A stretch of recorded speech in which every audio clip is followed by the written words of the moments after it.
dimension, nous allons faire une lecture dans le livre de Jean, chapitre 5, versets 2 à 13. Amen. Oui. Or, à Jérusalem, près de la porte des brebis, il y a une piscine qui s'appelle en hébreu Bethesda et qui a 5 portiques. Il y avait une piscine qui s'appelle Bethesda. Et cette piscine était à côté de la porte des brebis. La porte des brebis, c'est la porte où, pour le sacrifice, on faisait rentrer les brebis pour aller offrir au sacrifice. Il y avait une porte spéciale d'entrée des brebis. Ces brebis n'entraient pas par la porte principale, ni par la porte d'Aaron et les sacrificateurs, mais il y avait une porte au nord du temple qu'on faisait rentrer les brebis. Tu peux t'asseoir, mon frère. On va lire, tous on va regarder. Or, à Jérusalem, près de la porte des brebis, il y avait une piscine qui s'appelle en hébreu Bethesda, qui a 5 portiques. Les portiques, c'est des portes. Donc, c'est des entrées. Donc, la piscine était entourée de 5 entrées. Alors, tu pouvais rentrer au nord, au sud, à l'est, à l'ouest. Tu pouvais rentrer, il y en avait 5.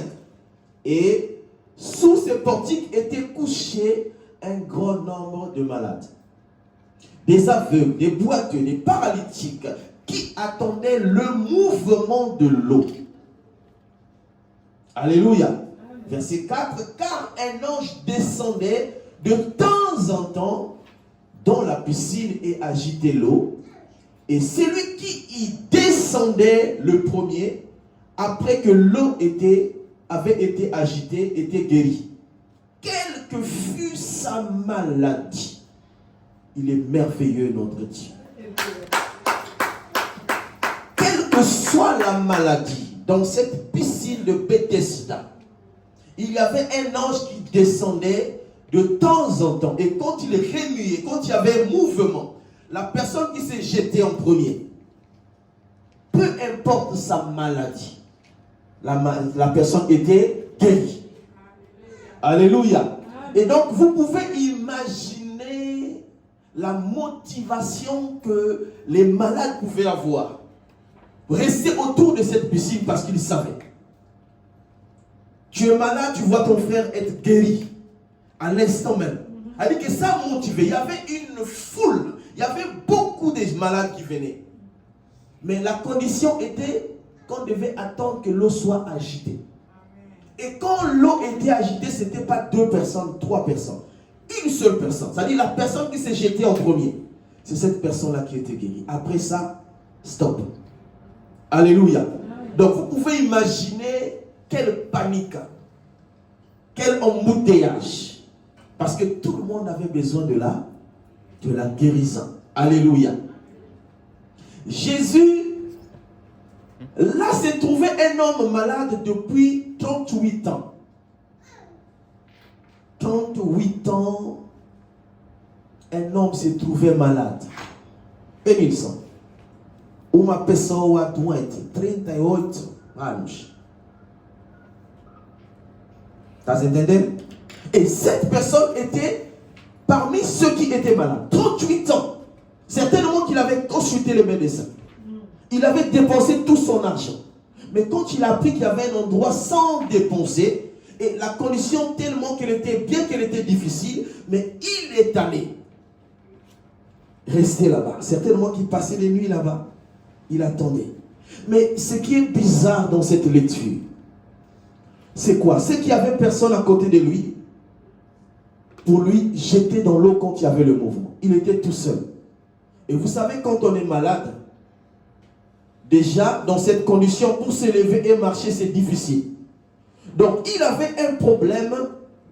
Il ne pouvait pas se lever aussi rapidement que tous ceux qui étaient malades. Il avait une difficulté. Et la Bible précise bien que cet homme était paralytique. Donc, un paralytique n'a pas la même rapidité que celui qui est normal, qui est apte. Alléluia. Et Jésus l'ayant vu couché, sachant qu'il était malade depuis longtemps, il lui dit, veux-tu être guéri? Il pose la question. veux-tu être guéri?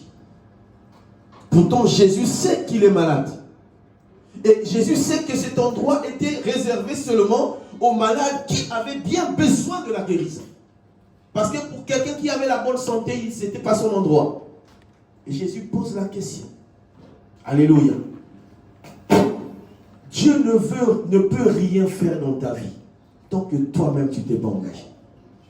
Alléluia. Amen. Il dit, mais voici, je me tiens à la porte. Pour l'église de Laodicée. Je me tiens à la porte. Je me tiens debout devant la porte. Je fais quoi? Je frappe.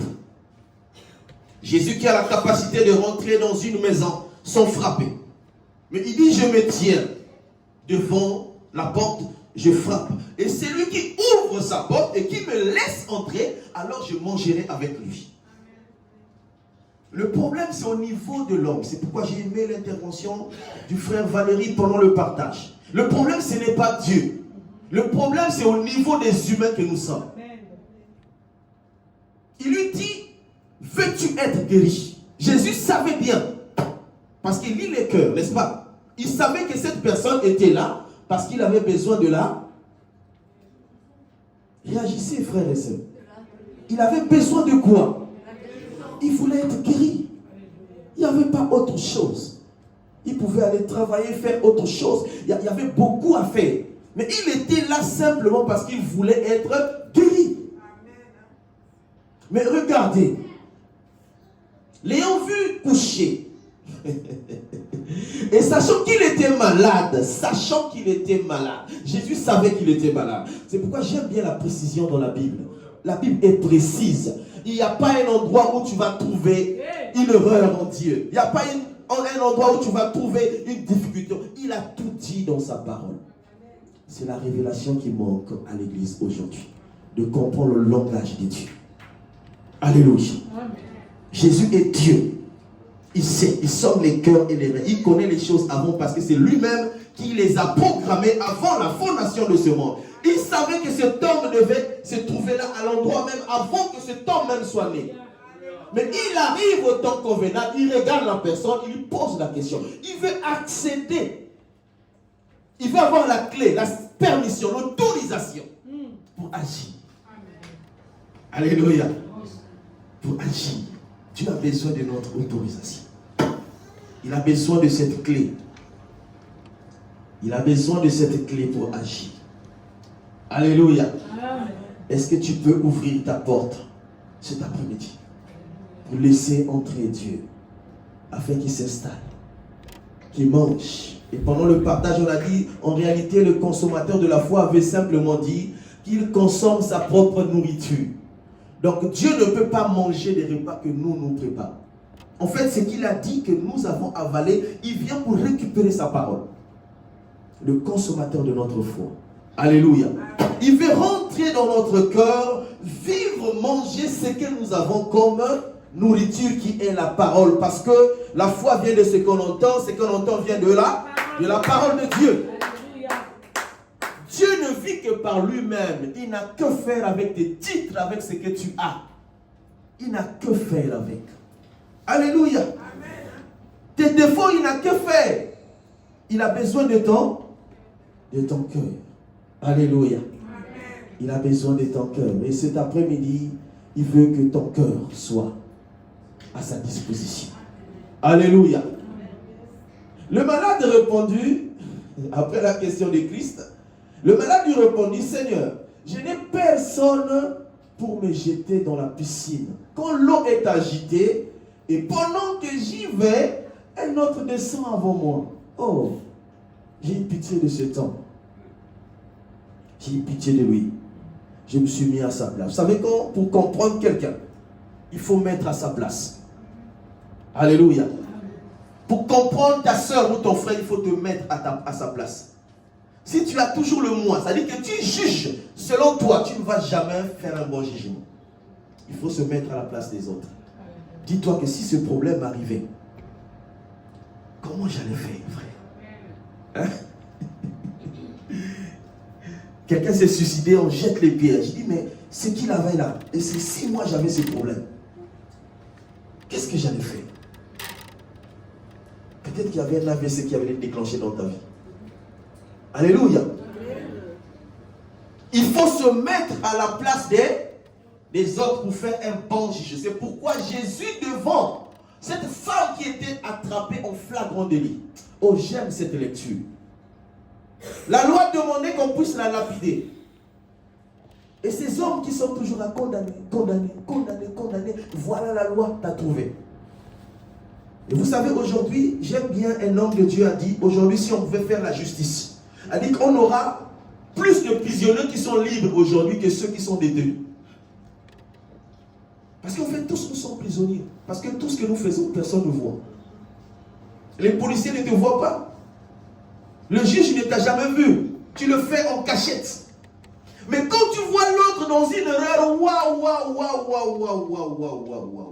Cette femme était attrapée en flagrant délit d'adultère. Et aujourd'hui, on pouvait utiliser tous les mots pour qualifier cette femme. On l'amène à la porte de la vie pour la lapider. Et on pose la question à Jésus. Heureusement que cet homme était là. Il a compris. Alléluia. Il a compris. Il a dit, parmi vous, si quelqu'un n'a jamais péché, qu'il jette la première pierre à cette dame. Et j'ai aimé le cœur de cette foule. Ils n'étaient pas orgueilleux. Parce qu'il faut que vous lisez, vous méditez, vous allez comprendre qu'ils se sont rendus compte que Jésus avait raison. Tous ils avaient des péchés, seulement on ne les avait jamais attrapés. Ils faisaient tout en cachette. Mais elle, on l'avait arrêtée. Et comme on l'a arrêtée, c'était public. Maintenant, il fallait la lapider. Si quelqu'un parmi vous n'a jamais péché, jette la première pierre.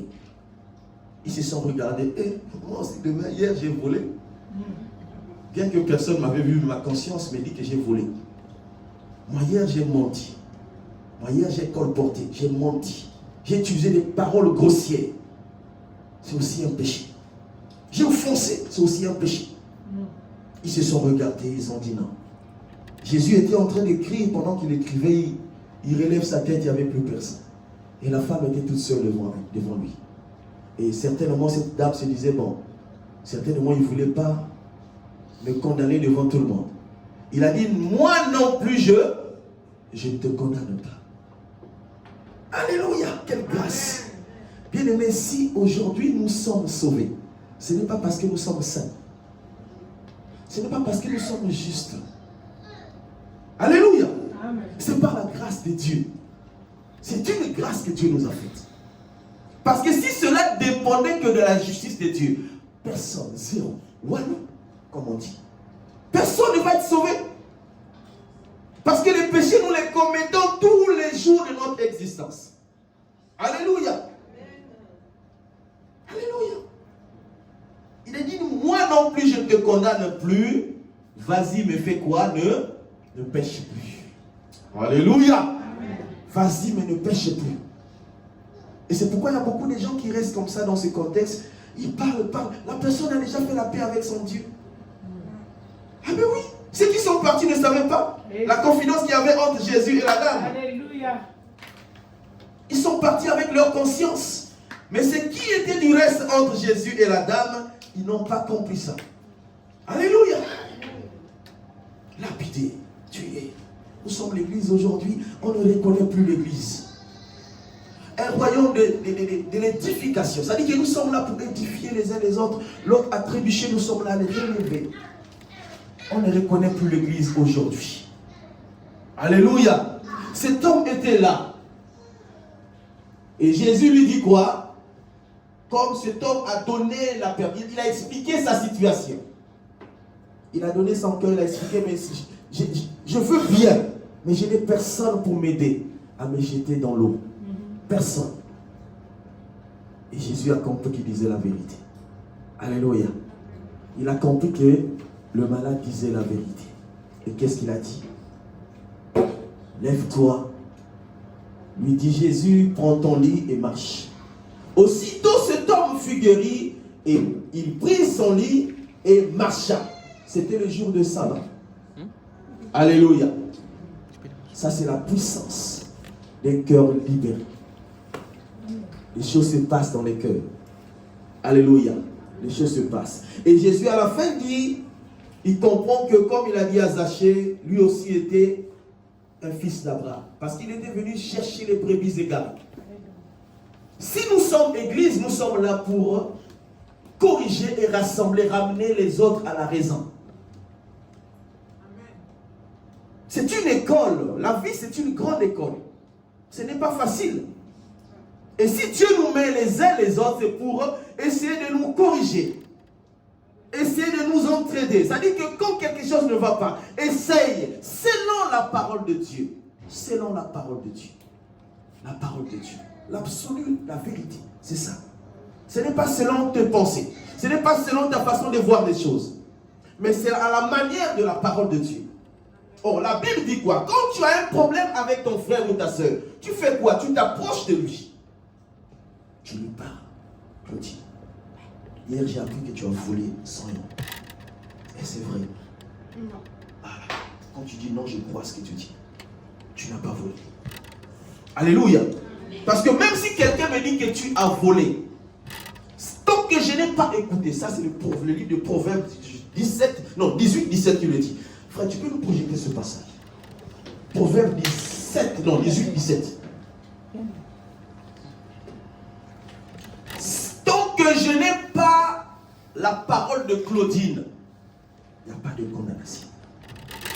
Si je te condamne sans t'avoir écouté, je suis dans le péché. Tu as compris?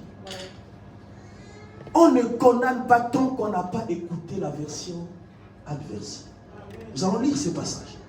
Et vous allez comprendre que dans ce monde, il se passe beaucoup de choses. Et quand on veut couper la tête à une personne, il y a beaucoup de choses qui sortent. Mais tant que vous n'avez pas la vraie version, taisez-vous, restez tranquille. Examinez si vous avez le courage, allez aborder la personne. Écoutez, comme Jésus a fait. Jésus est allé vers la personne. Il dit, mais pourquoi tu traînes là? Alors que les autres, il dit, mais j'ai des personnes. Il a écouté sa version. Et Jésus a cru pour agir. Ce passage nous dit quoi? Le premier qui parle dans sa cause paraît juste. Vient sa partie adverse. Et l'on examine. Alléluia. Est-ce que vous comprenez ce passage?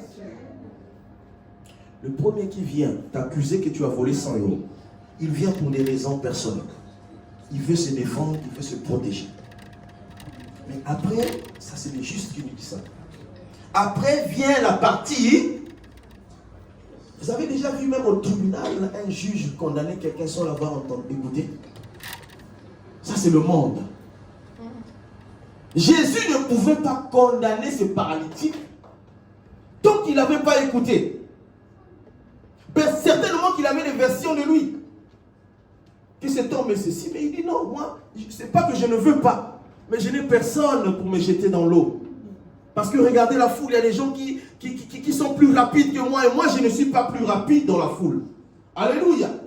Et le sort fait cesser les contestations et décide entre les puissants. Ça c'est le travail de l'Église. Alléluia. Ça c'est le travail de l'Église. Et l'Église, sa mission c'est d'amener les gens vers Jésus pour être sauvés. Et la douleur que j'ai, autant que papa dans une assemblée, c'est de voir ces jours, les enfants que j'ai encadrés puissent rester. C'est le travail, c'est la charge que Dieu m'a donnée. C'est de nous enseigner afin que quand ce jour arrivera, que nous puissions accéder dans le royaume des cieux. Alléluia. Mais la seule condition, c'est ça. Et si nous voulons bâtir une assemblée forte, solide, unie, et c'est en fonction de cela. J'aime bien. Et que Dieu bénisse. D'ici là, il sera là, mon pasteur. C'est lui qui m'a engendré spirituellement. Vous allez le voir ici. Ça ne va plus tarder. Ces messieurs-là avaient des habitudes. Au début, on avait du mal à comprendre. Il dit que tu viens, tu parles mal de ton frère ou de ta soeur. Il te fait attendre, il appelle. Il vient et puis il te dit de répéter tout ce que tu as dit contre ton frère ou ta soeur devant lui. C'est là où on voit des courageux, des courageuses. Parce qu'on dit qu'on est courageux, parfois on n'est pas. Parce qu'il y a aussi le courage satanique. Mais qui te pousse à être courageux en dehors des autres, mais devant la personne, tu n'es pas courageux. Il t'appelle, il dit, bon, on s'y allait, tu peux me répéter, parce que j'ai retenu tout ce que tu m'as dit. Tu peux le répéter sans diluer tout ce que tu m'as dit tout à l'heure à propos du frère. Il faut que tu répètes. Et chez nous, les pasteurs, on ne s'amuse pas avec comme ici. Ils te demandent de répéter ce que tu as. Tu dois répéter. Il n'y a pas des arguments, il n'y a rien à dire. Oui, frère, tu m'avais... Non, dis ce que tu m'as dit. Ça n'a pas pris beaucoup de temps. Tu n'as pas bégayé. C'est là que le pasteur a commencé à nous former. C'est comme ça. C'est comme ça. Et vous voyez l'homme qui était là le dimanche avant le mariage. Nous sortons d'une même assemblée. Amen. Et on est comme ça tous. On est nombreux. Très nombreux. Parce que nous ne sommes pas ici à Nice. Sinon, ils seraient là chaque dimanche, vous les écoutez. Vous allez les écouter, vous allez comprendre qu'on est dans la vérité. C'est-à-dire qu'on est allergique quand on apprend un frère parler mal de notre frère. Mais nous sommes une église ou non. Il dit, mais si ton frère a un problème, va vers ton frère, parle à ton frère. Ce n'est pas un ennemi. Peut-être que c'est un défaut qu'il a. Peut-être que c'est une maladie qu'il a. Comment tu vas soigner ton frère? Comment tu vas aider ta soeur? Si tu ne lui dis pas ce que tu penses, va lui dire. Et il se fait que ce que tu as là, ce n'est pas vrai. Alléluia. Il nous disait ça comme ça. Et tu voyais la personne sortir tout fatiguée comme ça dans le bureau du pasteur. Parce que la personne qui a écouté, parfois c'est une personne que vous étiez ensemble pendant 1 heure, 2 heures. Vous rigolez ensemble, mais il apprend ça, il dit mais quoi? Non. Et c'est comme ça, au début c'était difficile, et c'est comme ça que le pasteur nous formait. Jusqu'à ce qu'on est devenu ce que nous sommes aujourd'hui. Aujourd'hui on a du mal. Vous savez, la personne qui est venue ici, il y a une soeur qui l'a abordée. C'est tout à fait normal, parce que j'ai encouragé la soeur pour ce qu'elle a fait. J'ai fait une annonce sur le billet, parce qu'il a payé son billet tout seul, tout et tout. Et la soeur s'est approchée du frère, du pasteur, pour dire, voilà, moi je vais supporter ton billet aller-retour. Le frère a dit, je ne prends pas ça. Il faut que tu t'adresses d'abord au pasteur. Tu as un pasteur ici, c'est à lui qu'il faut s'adresser. Et j'étais en train de passer, il m'appelle, il me fait asseoir. J'avais déjà tout compris. Parce que j'ai vu que la sœur parlait avec lui. Il me demande, tu connais la sœur? J'ai dit, mais c'est ma fille. Il dit, voilà ce qu'il venait. Est-ce que tu peux répéter ce que tu as dit tout à l'heure devant ton pasteur? La sœur a répété, puis c'était normal. Il a dit, je ne peux pas, c'est comme ça qu'on nous a appris. Je ne peux pas prendre de ton argent. Si c'est le pasteur qui me donne l'autorisation. Et j'ai encouragé la sœur, et j'ai encouragé le pasteur. Je leur ai laissé ensemble. C'est comme ça. Et vous allez voir que c'est tout un enseignement. Ça paraît petit, mais ça éduque l'église. De comprendre que la personne qui travaille avec vous, qui souffre avec vous, il y a des choses parfois que tu pouvais aller le voir pour expliquer. Une personne qui vient juste pour 1 ou 2 heures du temps, tu commences à te confier à lui. Ça corrige beaucoup de choses. Beaucoup de choses. Et j'ai aimé ça. J'ai encouragé la sœur en même temps, j'ai encouragé le pasteur. J'ai dit non, fais-le, c'est normal. La sœur, je connais, elle est comme ça. Et la sœur est partie avec une leçon. Alléluia. Ce paralytique a retrouvé parce que Jésus, au lieu de l'envoyer dans l'eau, il a dit quoi? Lève-toi, prends ton lit et marche. Est-ce que cela est difficile? Est-ce que c'est difficile ça? Alléluia. Je parle à une personne cet après-midi. Il se fait que tu regardes autour de toi, tu es négligé. Tu regardes autour de toi, les gens se moquent de toi. Encore ici dans ce pays, je connais bien. Je connais bien la France. Et quand j'ai eu la grâce de travailler avec toutes les nationalités du monde, je vous dis, quand on parle des nationalités du monde, les nationalités que vous connaissez, qui sont vraiment à la une, j'ai travaillé avec tout le monde, les Américains, les Anglais, les Espagnols, les Français. Mais la notion du français, quand on parle du français, on parle de l'orgueil. Le français est tellement orgueilleux. Et tous ceux qui vivent selon la France, ils ont cette sémence en eux. Or, c'est mauvais. Alléluia. Moi, je suis. Il suffit que tu aies un bac, plus 50, je ne sais pas combien. Je suis, tu sais, moi, dans notre situation. Et tu commences à... Je dis, mais c'est quoi le bac? C'est quoi le BTS? C'est quoi le doctorat? Jésus n'a pas fait l'école rabbinique. Mais la Bible dit que les gens étaient étonnés de le voir parler des choses qu'aucun rabbin juif ne pouvait prononcer de sa bouche. Parce que la sagesse est spirituelle. L'intelligence est spirituelle. C'est Romains 12, Dieu qui nous le dit. Ne vous conformez pas au cycle présent, mais soyez renouvelés par le renouvellement de l'esprit. C'est l'esprit qui accorde l'intelligence. Ce que vous voyez là, ce n'est pas... À l'école, là, ce n'est pas l'intelligence. Ce n'est pas la sagesse. Regarde ce qu'ils commettent. Ce n'est pas le français. Jésus n'a pas parlé français. Il n'a pas parlé français, il a parlé araméen, il a parlé grec. Alléluia. Amen. Tu es fort en mathématiques, il y a un frère qui est fort en maths et plutôt en français. C'est comme ça. On avait près de 13 ou 14 matières, je me souviens quand on était au lycée. Mais c'est impossible que tu sois fort dans toutes ces 14 matières. Impossible. Il y avait toujours une, deux ou trois matières que tu étais fort. Mais tu vois dans la classe, tu es faible en mathématiques, il y a une personne 18, 20 en mathématiques. Toi tu as 10, tu as 9. Mais en français, tu as 20, tu as 19. C'est ça la polarité. On ne se moque pas des autres. C'est la diversité. C'est comme ça. Dieu ne peut pas tout donner à une seule personne. C'est impossible, impossible. Mais ce que tu as, c'est un don qui t'a donné. Il ne faut pas que ces dons-là ne puissent faire de toi un homme ou une femme orgueilleuse. Ça ne sert à rien. Parce que vanité de vanité, tout est vanité. Tu vas mourir demain. Le français là, ça va rester. Le père de ma femme disait, moi mon français là, qui va l'hériter? Quand on entendait parler, le père de ma femme parler français. Il disait, mais moi mon français là, qui va l'hériter? Et quand il s'est tenu debout, les gens avaient peur.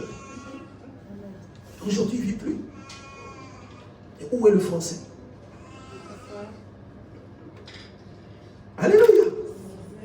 Ce qui est plus important, c'est de garder l'unité entre frères et sœurs. Et pour conserver cette unité, c'est de prier pour les uns les autres. Cette personne se sentait toute seule. Il n'y avait personne. Je ne sais pas combien de temps il avait passé devant cette piscine. Mais un jour est arrivé où Jésus a vu sa sincérité, sa droiture, son handicap. Jésus est venu devant lui. Qu'est-ce que tu fais là? Alléluia. Que Dieu te bénisse encore à ce moment. C'est à base de ça que je suis en train de prêcher cet après-midi. Parce qu'il y a des choses qui réveillent, qui attirent l'attention. Même moi qui vous parle, ça attire mon attention. Il faut oser, il faut s'humilier, il faut se rabaisser. On n'est rien, mais rien du tout. Rien du tout. On n'est rien, rien. On est allé voir là, notre sœur Marie-Ange, et non, Anne-Marie, allongée comme ça à l'hôpital. Tu vois, j'ai vu une autre dame à côté, mais elle était vraiment, je sens que vraiment, c'est comme s'il n'y avait plus de vie en elle. À l'hôpital, vas-y, là, tu vas voir. C'est des hommes et des femmes qui marchaient comme toi, qui étaient là, qui faisaient la beauté, qui dansaient aussi. Mais ils n'ont plus, elles n'ont plus cette force. Parce que tout dépend de ce que Dieu accorde la grâce. Alléluia. Ça ne sert à rien, à rien. À rien du tout. Est-ce que nous pouvons acclamer pour le roi de rois? Est-ce qu'il y a un Zaché cet après-midi? Amen. Est-ce qu'il y a un Zaché cet après-midi? Est-ce qu'il y a un Zaché cet après-midi? Amen, amen. Il n'y a pas un Zaché cet après-midi? 1, 2, 3. Alléluia. Un riche comme Zaché. Je crois qu'on en a parlé déjà du républicain, des chefs, déjà des républicains. Et quand les Romains nommaient une personne pour ce travail, ils savaient pourquoi. C'était des lettrés, c'est-à-dire les gens qui avaient beaucoup étudié. Et la Bible ne parle pas d'un publicain seulement, il parle des chefs des publicains. Un chef. On peut parler aujourd'hui de Christian Estrosi, le maire de Nice. On peut parler du préfet de Nice, des Alpes-Maritimes. Un homme riche, qui est connu de la ville de la contrée, mais qui a compris une chose. Alléluia. Qui avait une maladie en lui. Il était certainement un paralytique aussi, parce que quand nous avons des défauts, c'est des maladies. Les défauts sont présentés comme des maladies dans le monde spirituel. Les gens peuvent paraître te voir apte comme ça en train de marcher, de parler, mais tu es inapte. Quand tu arrives dans un endroit, tu divises. Tu divises. C'est-à-dire que toutes tes paroles qui sortent de ta bouche, ça en sort la division. Il n'y a aucune parole qui peut unir. C'est une maladie. Et on pense que c'est normal. Ce n'est pas normal. Alléluia. Ce n'est pas normal. Que Dieu bénisse sa parole. Est-ce que nous pouvons encore acclamer pour sa parole?